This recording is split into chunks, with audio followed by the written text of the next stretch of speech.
Throughout our lives, we long to love ourselves more deeply and to feel connected with others.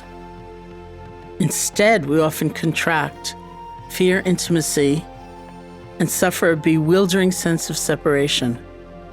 We crave love, and yet we are lonely. Our delusion of being separate from one another, of being apart from all that is around us, gives rise to all of this pain. What is the way out of this? Spiritual practice, by uprooting our personal mythologies of isolation, uncovers the radiant, joyful heart within each of us and manifests this radiance to the world.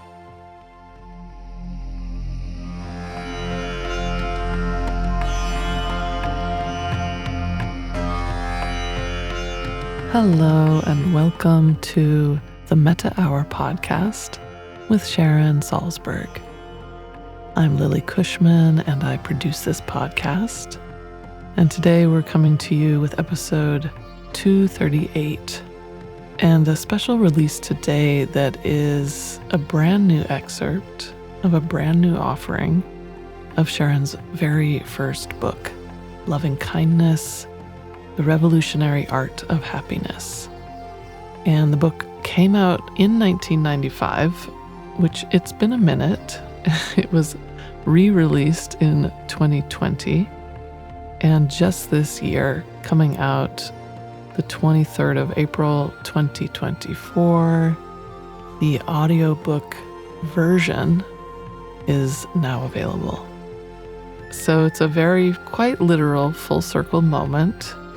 And Sharon herself is reading the book, and it was quite fun to go back to her very first writing. Of course, now she's written many, many other books, but this one being her first holds a special place in her heart. And also the role that this book has played in the wellness community, in the meditation community. It is quite literally the book that people go to, specifically learning the technique of loving kindness meditation. And so we're very excited to bring it to a whole new audience for those of you who consume your books in audio format. We also have a special appearance by Jon Kabat-Zinn, who wrote the foreword to the book back in 1995. And he reads that foreword as part of the audiobook as well. So this is 30 minutes of the book, and you can get yourself a copy of the entire audiobook. You can go through our website at sharonsalzberg.com. So let's dive in. Lovingkindness, the Revolutionary Art of Happiness.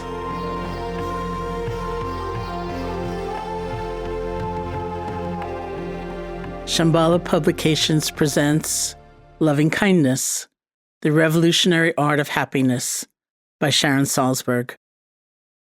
This audiobook is narrated by Sharon Salzberg, published by Shambhala Publications, 2024. This is what should be done by those who are skilled in goodness and who know the path of peace. Let them be able and upright, straightforward and gentle in speech, humble and not conceited, contented and easily satisfied, unburdened with duties and frugal in their ways, peaceful and calm and wise and skillful, not proud and demanding in nature. Let them not do the slightest thing that the wise would later reprove. Wishing, in gladness and in safety, may all beings be at ease. Whatever living beings there may be, whether they are weak or strong, omitting none, the great or the mighty, medium, short, or small, the seen and the unseen, those living near and far away, those born and to be born, may all beings be at ease. Let none deceive another or despise any being in any state. Let none through anger or ill will wish harm upon another. Even as a mother protects with her life her child, her only child, so with a boundless heart should one cherish all living beings, radiating kindness over the entire world, spreading upward to the skies and downward to the depths, outward and unbounded, freed from hatred and ill will. Whether standing or walking, seated or lying down, free from drowsiness, one should sustain this recollection. This is said to be the sublime abiding. By not holding to fixed views, the pure-hearted one, having clarity of vision, being freed from all sense desires, is not born again into this world. The Buddha's words on loving kindness, Metta Sutta. Foreword.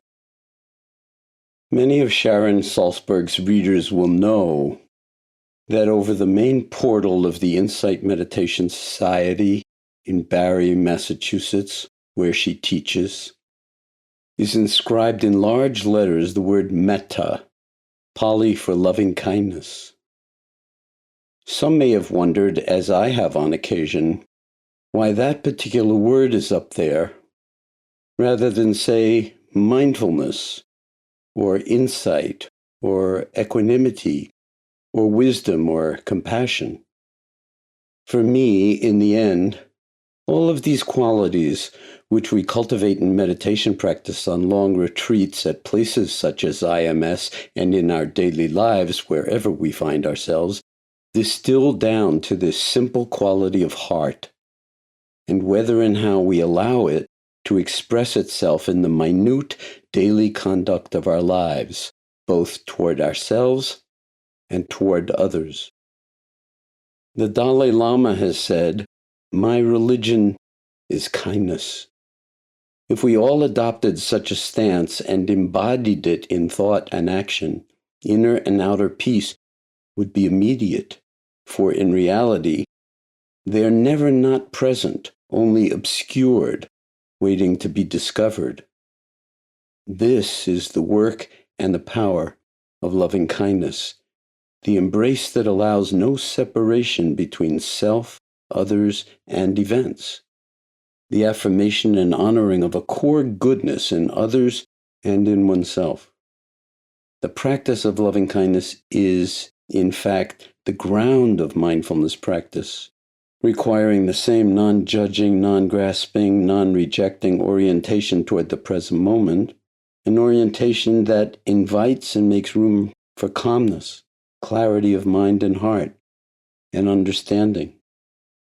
In this book, Sharon shows us how we might systematically cultivate loving kindness in our lives.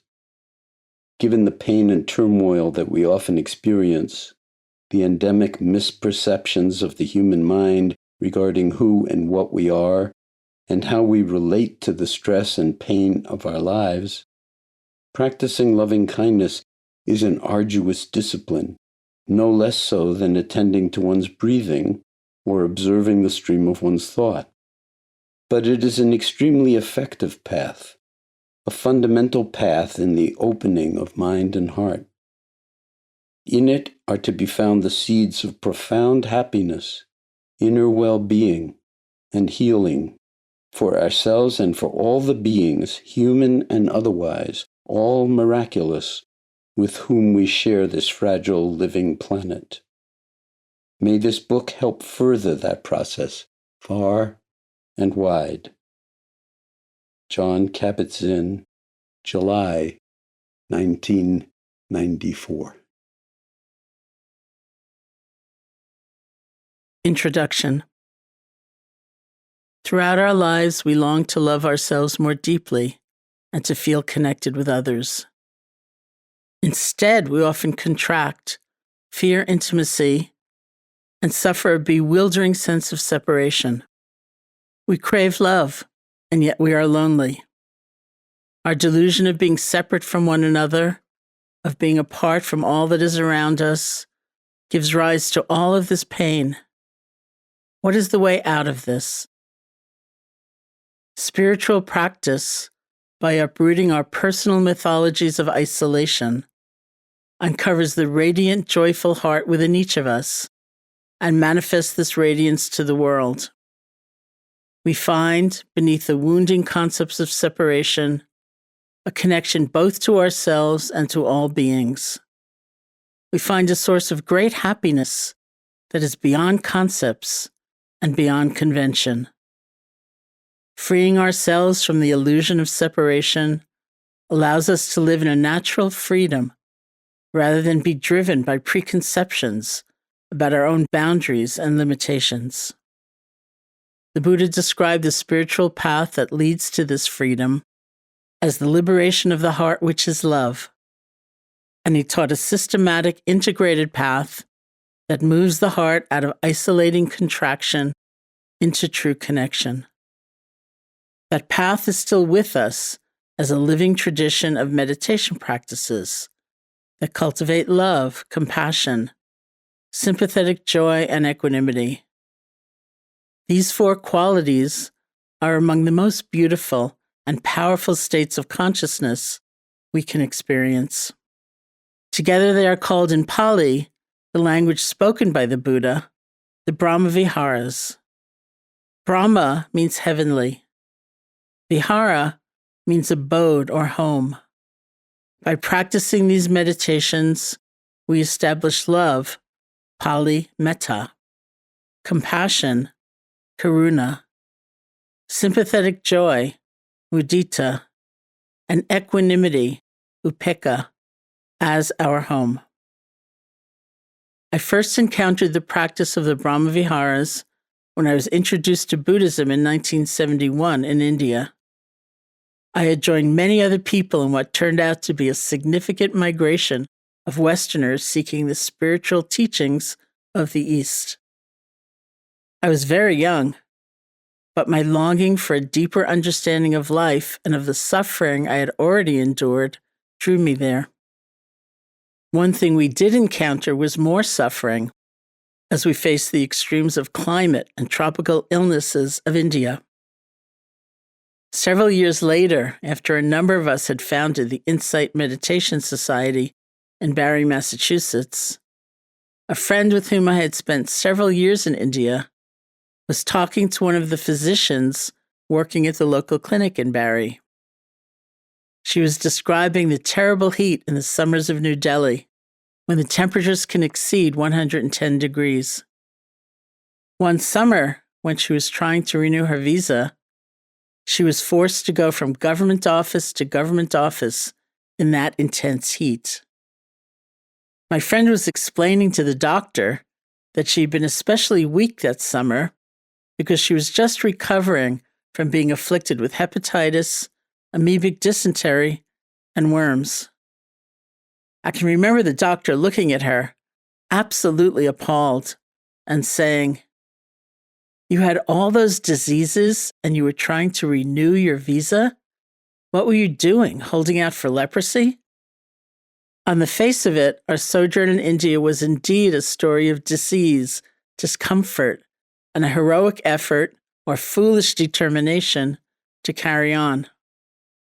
But despite those physical sufferings my friend was relating, I know that her internal experience was one of sheer magic. Our time in India, completely outside of our customary social pretenses or mannered responses, allowed each of us an entirely new look at ourselves. Through meditation practice, many of us came into initial contact with our own capacity for goodness and felt the elation of discovering a new connection with all beings. I cannot imagine anything that I would be willing to trade for that discovery. No money, no power over others, no trophies or accolades. That year, sitting under the Bodhi tree in Bodh Gaya, where the Buddha attained enlightenment, I voiced my aspiration to realize the gift of love that the Buddha himself had realized and embodied. The Brahma-viharas, love, compassion, sympathetic joy, and equanimity, are that very gift, and the opportunity to practice them is the legacy of the Buddha. By following this path, we learn to develop skillful mental states and let go of unskillful ones. The integrity we develop on a spiritual path comes from being able to distinguish for ourselves the habits and influences in the mind which are skillful and lead to love and awareness, from those which are unskillful and reinforce our false sense of separation. The Buddha once said, "Abandon what is unskillful. One can abandon the unskillful. If it were not possible, I would not ask you to do it. If this abandoning of the unskillful would bring harm and suffering, I would not ask you to abandon it. But as it brings benefit and happiness, therefore I say, abandon what is unskillful. Cultivate the good. One can cultivate the good. If it were not possible, I would not ask you to do it. If this cultivation were to bring harm and suffering, I would not ask you to do it. But as this cultivation brings benefit and happiness, I say, cultivate the good. Abandoning unskillful states that cause suffering is not something we do out of fear of or contempt for those states, or out of contempt for ourselves for having those states arise in the mind. Abandoning the unskillful isn't accomplished by angrily shoving or pushing away our habits of separation. Rather, it comes as we learn to truly love ourselves and all beings, so that love provides the light by which we bear witness to those burdens, watching them simply fall away. Rather than obsessively following states of mind such as anger, fear, or grasping, states that will bring harm to ourselves and others, we can let go as though dropping a burden. We are indeed burdened by carrying around habitual unskillful reactions. As wisdom reveals to us that we don't need these reactions, we can abandon them. Cultivating the good means recovering the incandescent power of love that is present as a potential in all of us. An awakened life demands a fundamental revisioning of the limited views we hold of our own potential. To say that we cultivate the good means that we align ourselves with an expansive vision of what is possible for us, and we use the tools of spiritual practice to sustain our real, moment-to-moment experience of that vision. This vision is always available to us. It doesn't matter how long we may have been stuck in a sense of our limitations.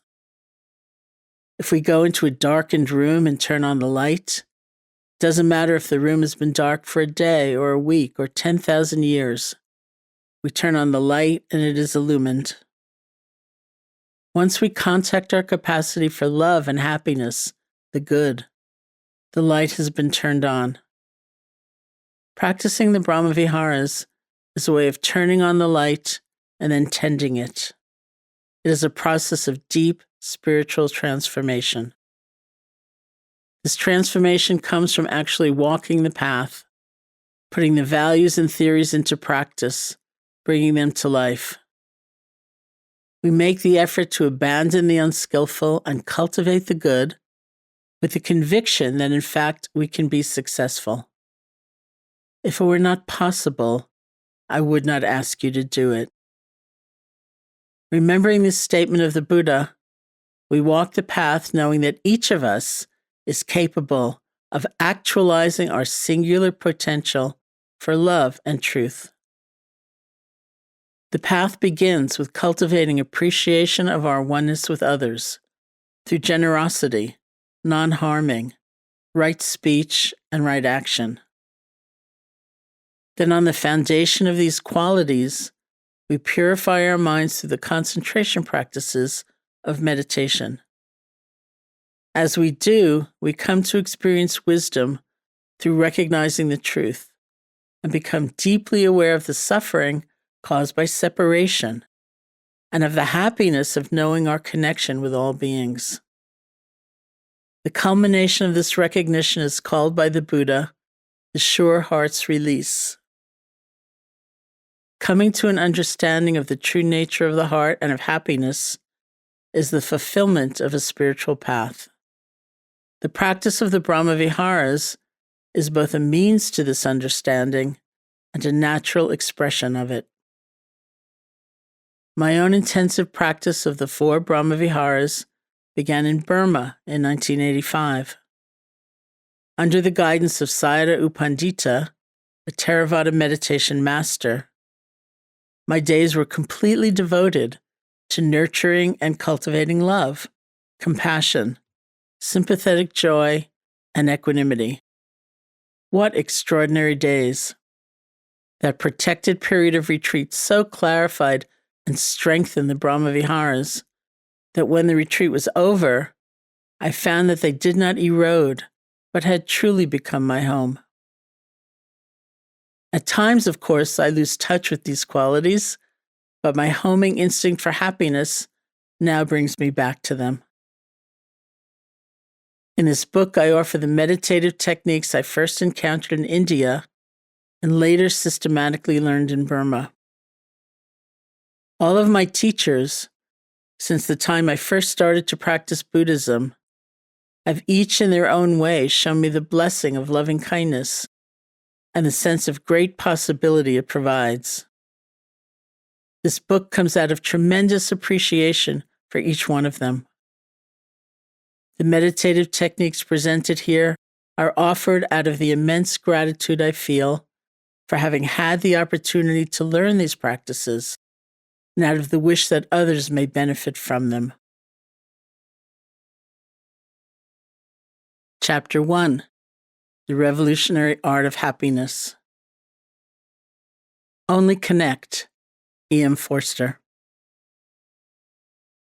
We can travel a long way and do many different things, but our deepest happiness is not born from accumulating new experiences. It is born from letting go of what is unnecessary and knowing ourselves to be always at home. True happiness may not be at all far away, but it requires a radical change of view as to where to find it. A meditator at one of our first retreats found this out in a very pointed way. Before we established the center of the Insight Meditation Society, we had to rent sites for long meditation retreats. For our first one, we rented a monastery with a beautiful chapel. In order to turn the chapel into a meditation hall where we could sit on the floor, we had to remove all the pews and store them in a large back room. Owing to a shortage of sleeping accommodations, one of the meditators slept in a corner of that back room for the duration of the retreat. During the course of the retreat, this meditator began to experience a lot of aches and pains. Feeling quite annoyed and disturbed by them, he spent a long time searching the monastery for the perfect chair, one that would allow him to sit without pain.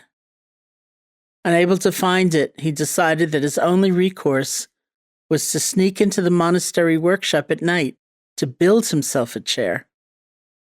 He meticulously planned how he would do this without being discovered. Then, confident that he would soon have the solution to his problems, he went to the workshop to look over the tools and materials available. Back in the room where he was staying, he sat down in one of the pews stored there and set about designing the absolutely perfect meditation chair, guaranteed to end suffering. As he was sitting there working, he realized that he was feeling happier and happier. At first, he thought the happiness came because he was creating the unheralded, revolutionary, perfect design. Then suddenly he realized that, in fact, he was so happy because he was remarkably comfortable sitting on one of the pews. He looked around and saw that there were about 300 of those pews right in his own room. What he was looking for had been right in front of him all along. Instead of taking that torturous mental journey, he could have just sat down. Sometimes we take quite a journey, physically or mentally or emotionally, when the very love and happiness we want so much can be found by just sitting down. We spend our life searching for something we think we don't have, something that will make us happy. But the key to our deepest happiness lies in changing our vision of where to seek it. As the great Japanese poet and Zen master Hakuin said, "Not knowing how near the truth is, people seek it far away. What a pity. They are like one who, in the midst of water, cries out in thirst so imploringly." Ordinary happiness comes from the experience of pleasure, the satisfaction for a little while of getting what we want. Such happiness is like the temporary appeasement of an unhappy, insatiable child. We reach out for the consolation of a momentary distraction. Then we are upset when it changes. I have a friend who is 4 years old. When he gets frustrated or does not get what he wants, the hallways of his house echo with his cries, "Nobody loves me anymore." We as adults often feel the same. When we do not get what we want, or when we get what we want only to have it change, it seems as though all the love in the universe has been withdrawn from us. Happiness becomes an either-or situation. Just like those of the 4-year-old, our interpretations and judgments obstruct clear seeing. Life is just as it is, despite our protests. For all of us, there's a constant succession of pleasurable and painful experiences. Once I was hiking with friends in Northern California. We had decided beforehand to follow a certain trail for the first 3 days, and then to retrace our steps for the next 3. On the 3rd day of this arduous hike, we found ourselves in a long, steady downhill slope. After several hours of this, one of my friends, suddenly realizing what all this walking downhill implied for the next day, when we would be retracing our steps, turned to me and said glumly, "In a dualistic universe, downhill can mean only one thing." The unrelenting flux of life's changing conditions is inevitable, yet we labor to hold on to pleasure, and we labor equally hard to avoid pain. So many images from our world tell us that it is wrong to suffer. Advertising, social mores, and cultural assumptions suggest that feeling pain or sadness is blameworthy, shameful, humiliating. Underlying these messages is an expectation that somehow we should be able to control pain or loss. When we experience mental or physical pain, we often feel a sense of isolation, a disconnection from humanity and life. Our shame sets us apart in our suffering at the very times when we need most to connect. Conventional transitory happiness carries a subtle undercurrent not only of loneliness, but also of fear. When things are going well, when we're experiencing pleasure and are getting what we want, we feel obliged to defend our happiness because it seems so fragile, unstable. As though our happiness needed constant protection, we deny the very possibility of suffering. We cut ourselves off from facing it in ourselves and in others because we fear that it will undermine or destroy our good fortune. Thus, in order to hold on to our pleasure, we refuse to recognize the humanity of a homeless person on the street. We decide that the suffering of others is not relevant to our own lives. We cut ourselves off from facing the world's suffering because we fear it will undermine or destroy our own happiness. In that highly defended state, we withdraw into so terrible an aloneness that we cannot experience true joy. How strange our conditioning is, to feel so alone in our pain, and to feel so vulnerable and isolated in our happiness. For some people, a single powerful experience may propel them out of this isolation. Ashoka was an emperor in northern India, about 250 years after the time of the Buddha. In the early years of his reign, this powerful emperor was bloodthirsty and greedy for the expansion of his empire. He was also a very unhappy man. One day, after a particularly terrible battle that he had launched in order to acquire more territory, he walked on the battlefield amid the appalling spectacle of corpses of men and animals strewn everywhere, already rotting in the sun and being devoured by carrion-eating birds. Ashoka was aghast at the carnage he had caused. Just then a Buddhist monk came walking across the battlefield.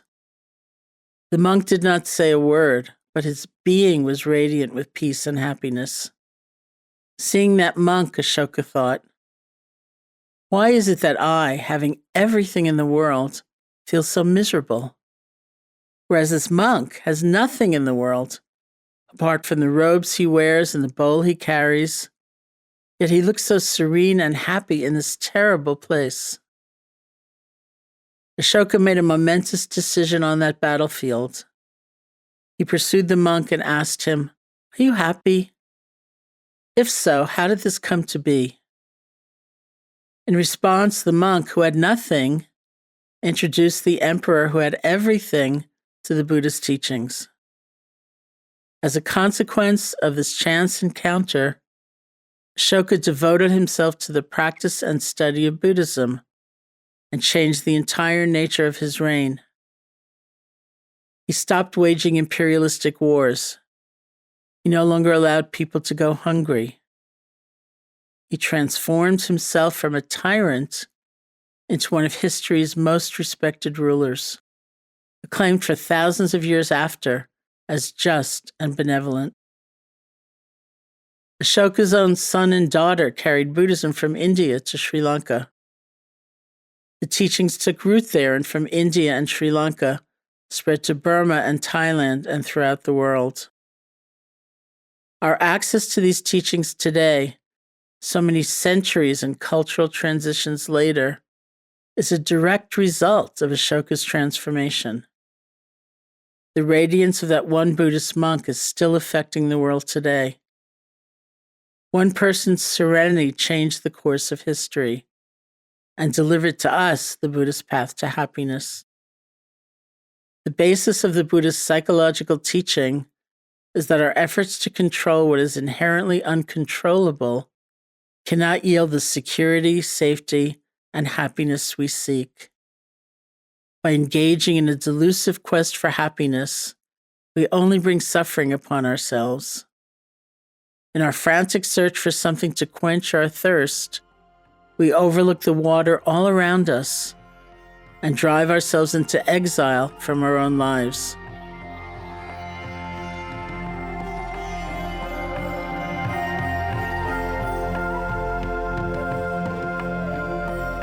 Hey folks, thanks for listening.